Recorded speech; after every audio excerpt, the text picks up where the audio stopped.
ओम श्री बृहस्पति नमः। गुरुवार का व्रत बहुत ही फलदायी माना जाता है।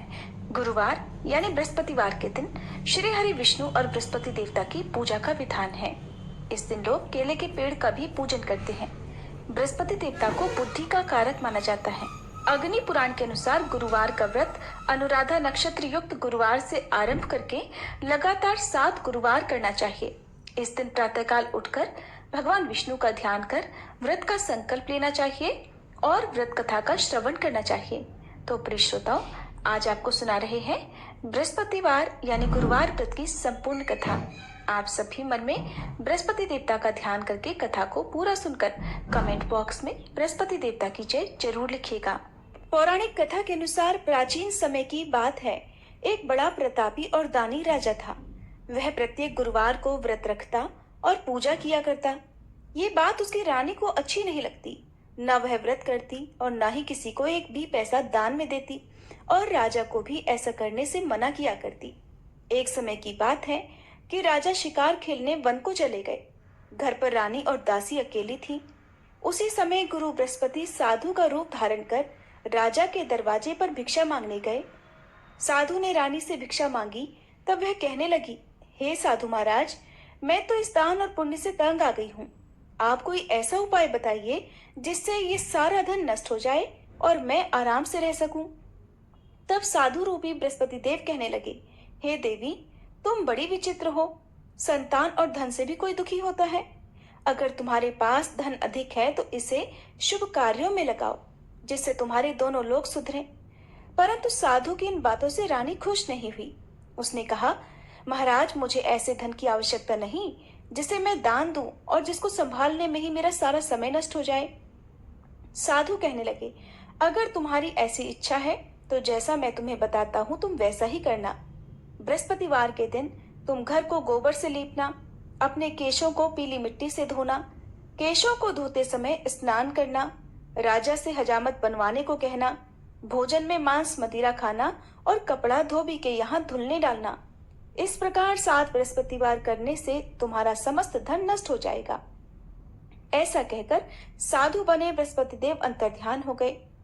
साधु के कहे अनुसार रानी को करते हुए केवल 3 बृहस्पतिवार ही बीते थे कि उसकी समस्त धन संपत्ति नष्ट हो गई। अब भोजन के लिए परिवार तरसने लगा। एक दिन राजा रानी से बोला, हे रानी, तुम यहीं रहो, मैं दूसरे देश को जाता हूँ, क्योंकि यहाँ पर मुझे सभी जानते हैं, इसलिए मैं कोई छोटा कार्य नहीं कर सकता। ऐसा कहकर राजा परदेश चला गया। वहां वह जंगल से लकड़ी काटकर लाता और शहर में बेचता। इसी तरह वह अपना जीवन बिताने लगा। इधर राजा के बिना रानी और दासी दुखी रहने लगी। एक समय जब रानी और दासी को 7 दिन बिना भोजन के रहना पड़ा, तब रानी ने अपनी दासी से कहा, हे दासी, पास ही के नगर में मेरी बहन रहती है। वह बड़ी धनवान है। तू उसके पास जा और कुछ लेकर आ, ताकि थोड़ा बहुत गुजर बसर हो जाए। दासी रानी की बहन के पास गई। उस दिन बृहस्पतिवार था। रानी की बहन उस समय बृहस्पतिवार की कथा सुन रही थी। दासी ने रानी की बहन को अपनी रानी का संदेश दिया, लेकिन रानी की बहन ने कोई उत्तर नहीं दिया। जब दासी को रानी की बहन से कोई उत्तर नहीं मिला तो वह बहुत दुखी हुई। उसे क्रोध भी आया। दासी ने वापस आकर रानी को सारी बात बताई। सुनकर रानी ने अपने भागी को कोसा। उधर रानी की बहन ने सोचा कि मेरी बहन की दासी आई थी, परंतु मैं उससे नहीं बोली, इससे वह बहुत दुखी हुई होगी। कथा सुनकर और पूजन समाप्त कर वह अपनी बहन के घर गई और कहने लगी, हे बहन, मैं बृहस्पतिवार का व्रत कर रही थी। तुम्हारी दासी गई, परंतु जब तक कथा होती है तब तक ना उठते हैं ना बोलते हैं, इसलिए मैं नहीं बोली। कहो दासी क्यों गई थी? तब रानी कहने लगी, बहन, हमारे घर अनाज नहीं था। ऐसा कहते कहते रानी की आंखें भर आईं।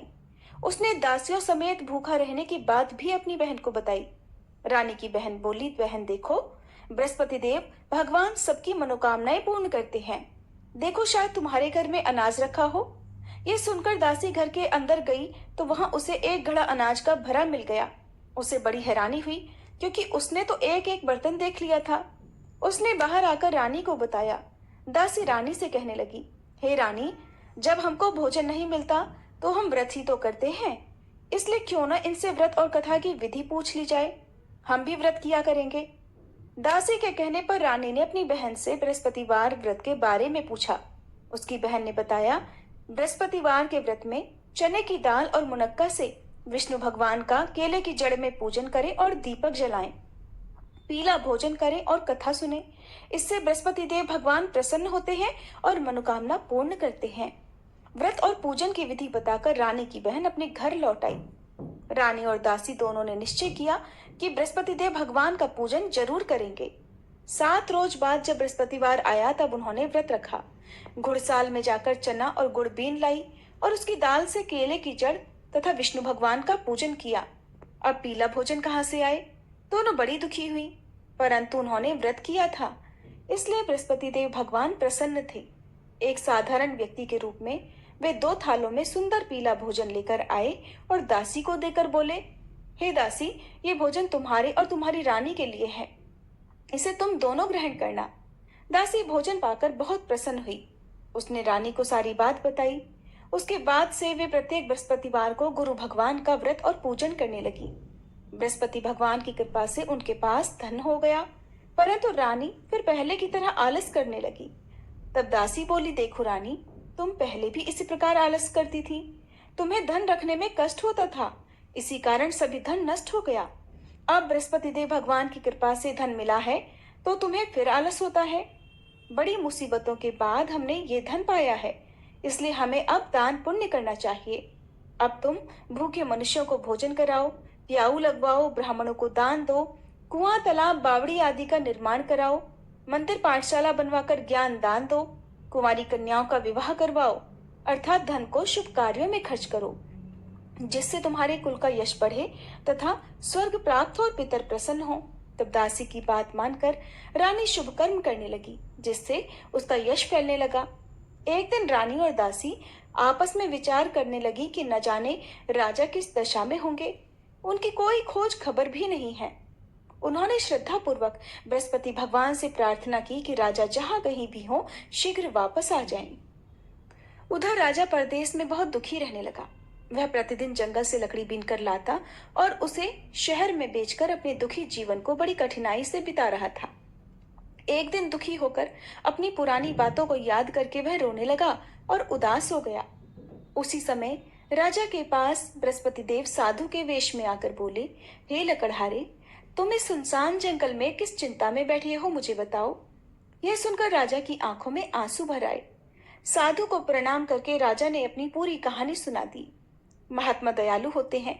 वे राजा से बोले, हे राजा, तुम्हारी पत्नी ने बृहस्पति देव के प्रति अपराध किया था, जिसके कारण तुम्हारी ये दशा हुई। अब तुम चिंता मत करो, भगवान तुम्हें पहले से अधिक धन देंगे। देखो, तुम्हारी पत्नी ने बृहस्पतिवार का व्रत प्रारंभ कर दिया है।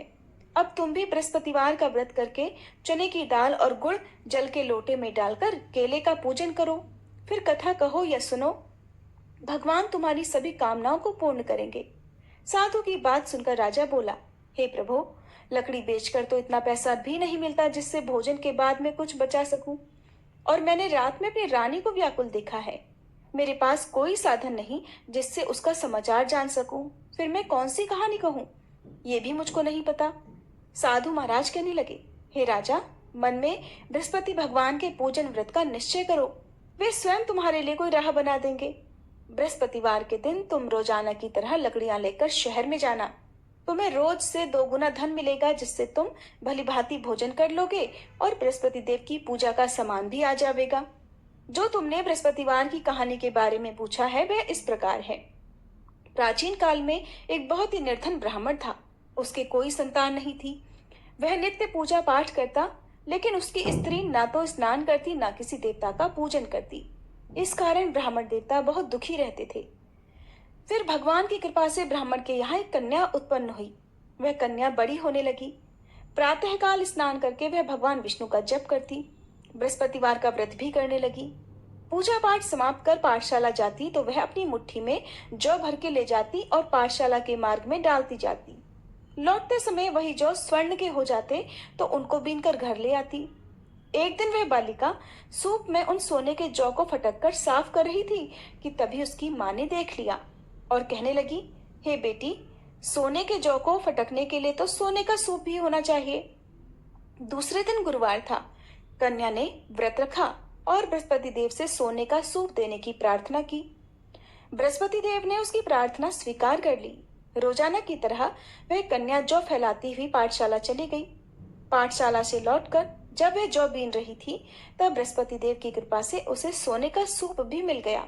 उसे वह घर ले आई और उससे जौ साफ करने लगी, परंतु उसकी माँ का वही ढंग रहा। एक दिन की बात है, वह कन्या सोने के सूप में जौ साफ कर रही थी। उसी समय उस नगर का राजकुमार वहां से निकला। कन्या के रूप और कार्य को देखकर वह उस पर मोहित हो गया। राजमहल आकर वह भोजन तथा जल त्याग कर उदास होकर लेट गया।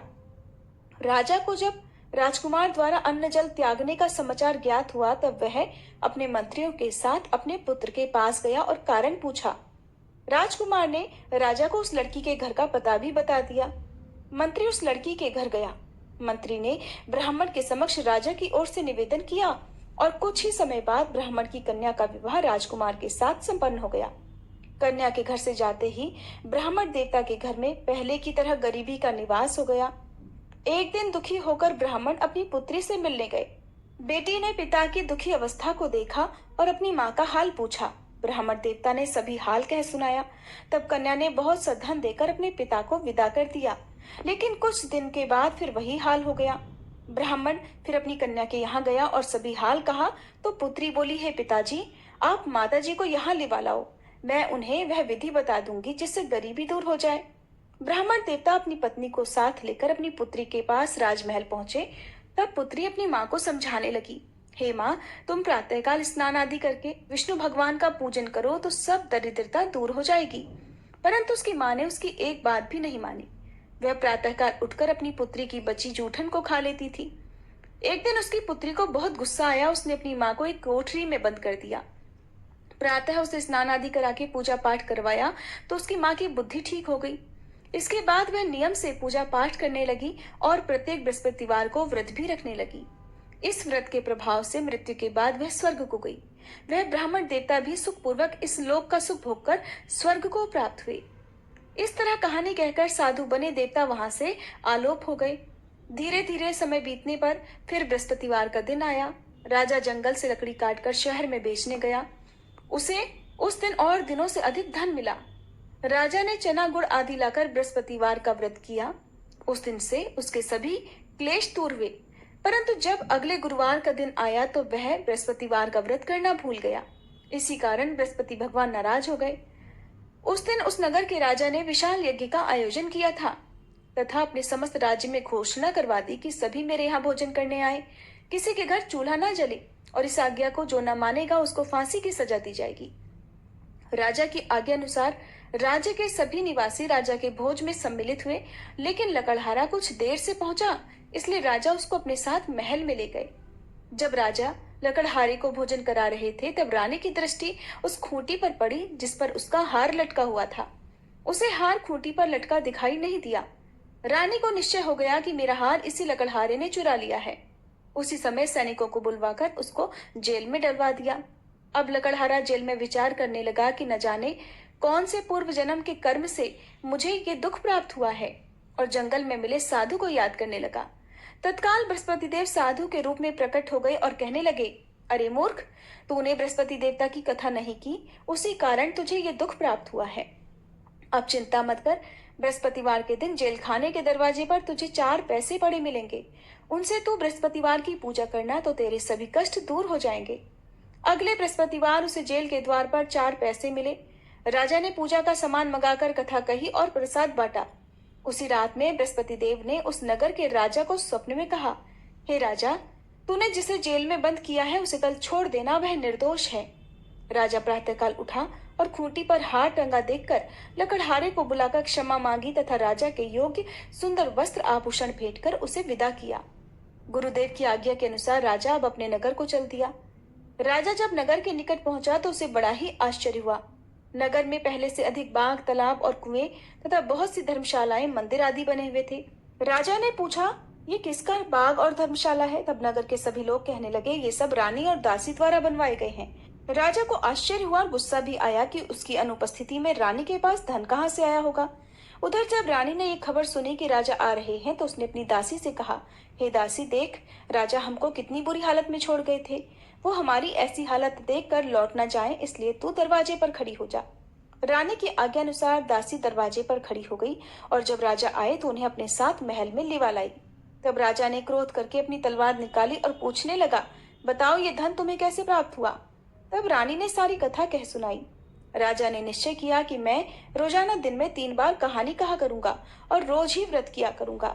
अब हर समय राजा के दुपट्टे में चने की दाल बंधी रहती तथा दिन में 3 बार कथा कहता। एक रोज राजा ने विचार किया कि चलो अपनी बहन के यहाँ हो आए। इस तरह निश्चय करके वह राजा घोड़े पर सवार होकर अपनी बहन के यहाँ चल दिया। मार्ग में उसने देखा कि कुछ आदमी एक मुर्दे को लिए जा रहे हैं। उन्हें रोककर राजा कहने लगा, अरे भाइयों, मेरी बृहस्पतिवार की कथा सुन लो। वे बोले, लो हमारा तो आदमी मर गया है, इसको अपनी कथा की पड़ी है। परंतु कुछ आदमी बोले, अच्छा कहो, हम तुम्हारी कथा भी सुनेंगे। राजा ने दाल निकाली और अपनी कथा कहनी शुरू कर दी। जब कथा आधी हुई तो मुर्दा हिलने लगा। जब कथा समाप्त हुई तो राम राम करके वह मनुष्य खड़ा हो गया। राजा आगे बढ़ा। उसे चलते चलते शाम हो गई। आगे मार्ग में उसे एक किसान खेत में हल चलाता मिला। राजा ने उससे भी कथा सुनने का आग्रह किया, लेकिन वह नहीं माना। राजा आगे चल पड़ा। राजा के हटते ही बैल पछाड़ खाकर गिर गए और किसान के पेट में बहुत जोर से दर्द होने लगा। उसी समय किसान की माँ रोटी लेकर आई। उसने जब देखा तो अपने पुत्र से सब हाल पूछा। बेटे ने सभी हाल बता दिया। बुढ़िया दौड़ी दौड़ी उस घुड़सवार के पास पहुंची और उससे बोली, मैं तेरी कथा सुनूंगी, तू अपनी कथा मेरे खेत पर ही चलकर कहना। तब राजा ने लौटकर बुढ़िया के खेत पर जाकर कथा कही, जिसके सुनते ही बैल खड़े हो गए तथा किसान के पेट का दर्द भी बंद हो गया। अब राजा अपनी बहन के घर पहुंच गया। बहन ने भाई की खूब मेहमानी की। दूसरे रोज प्रातःकाल राजा जगा तो वह देखने लगा कि सब लोग भोजन कर रहे हैं। राजा ने अपनी बहन से पूछा कि ऐसा कोई मनुष्य है जिसने भोजन ना किया हो, जो मेरी बृहस्पतिवार की कथा सुन ले। तब बहन बोली, है भैया, ये देश ऐसा ही है। यहाँ लोग पहले भोजन करते हैं, बाद में कोई अन्य काम करते हैं। फिर वह एक कुम्हार के घर गई जिसका लड़का बीमार था। उसे मालूम हुआ कि उसके यहाँ 3 दिन से किसी ने भोजन नहीं किया है। रानी ने अपने भाई की कथा सुनने के लिए कुम्हार से कहा। तब वह तैयार हो गया। राजा ने जाकर बृहस्पतिवार की कथा कही, जिसको सुनकर उसका लड़का ठीक हो गया। अब तो राजा की प्रशंसा होने लगी। एक दिन राजा ने अपनी बहन से कहा, बहन, अब मैं अपने घर जाऊंगा, तुम भी तैयार हो जाओ। राजा की बहन ने अपनी सास से अपने भाई के साथ जाने की आज्ञा मांगी। सास बोली, हाँ चली जा, मगर अपने लड़के को मत लेकर जाना, क्योंकि तेरे भाई की कोई संतान नहीं होती है। बहन ने अपने भाई से कहा, हे भैया, मैं तो चलूंगी, मगर कोई बालक नहीं जाएगा। तब राजा कहने लगा कि जब बालक ही नहीं जाएंगे तब तुम भी चलकर क्या करोगी। और अपनी बहन को भी छोड़कर दुखी मन से राजा अपने नगर को लौट आया। राजा ने अपनी रानी से सारी कथा बताई और बिना भोजन किए वह शैया पर लेट गया। रानी बोली, हे प्रभु, बृहस्पति देव ने हमें सब कुछ दिया है, वे हमें संतान भी अवश्य देंगे। उसी रात बृहस्पति देव ने राजा को स्वप्न में कहा, हे राजा, उठ, सभी सोच त्याग दे, तेरी रानी गर्भ से है। राजा को ये जानकर बड़ी खुशी हुई। 9वें महीने रानी के गर्भ से एक सुंदर पुत्र पैदा हुआ। तब राजा बोला, हे रानी, स्त्री बिना भोजन के रह सकती है, परंतु बिना कहे नहीं रह सकती। जब मेरी बहन आए तब तुम मुझसे कुछ मत कहना। रानी ने हाँ कर दी। जब राजा की बहन ने ये शुभ समाचार सुना तो वह बहुत खुशी हुई और बधाई लेकर अपने भाई के यहाँ आई। रानी ने तब उसे आने का उलाहना दिया। जब भाई अपने साथ ला रहे थे तब तो टाल गई, उनके साथ नहीं आई और आज अपने आप ही भागी भागी बिना बुलाए आ गई। तब राजा की बहन बोली, भाई, मैं इस प्रकार न कहती तो तुम्हारे घर औलाद कैसे होती। बृहस्पति देव सभी कामनाएं पूर्ण करते हैं। जो सद्भावना पूर्वक बृहस्पतिवार का व्रत करता है और कथा पढ़ता है अथवा सुनता है और दूसरों को सुनाता है, बृहस्पति देव उसकी सभी मनोकामनाएं पूर्ण करते हैं, उसकी सदैव रक्षा करते हैं। जो संसार में सद्भावना से गुरुदेव का पूजन और व्रत सच्चे हृदय से करते हैं, उनकी सभी कामनाएं वैसे ही पूर्ण हो जाती हैं जैसी सच्ची भावना से रानी और राजा ने बृहस्पति देव की कथा का गुणगान किया तो उनकी सभी इच्छाएं बृहस्पति देव जी ने पूर्ण की। अनजाने में भी बृहस्पति देव की उपेक्षा ना करें, ऐसा करने से सुख शांति नष्ट हो जाती है। और कथा सुनने के बाद सभी को प्रसाद ग्रहण करके जाना चाहिए। हृदय से बृहस्पति देव का मनन करते हुए जयकारा बोलना चाहिए। प्रेम से बोलिए, बृहस्पति देवता की जय।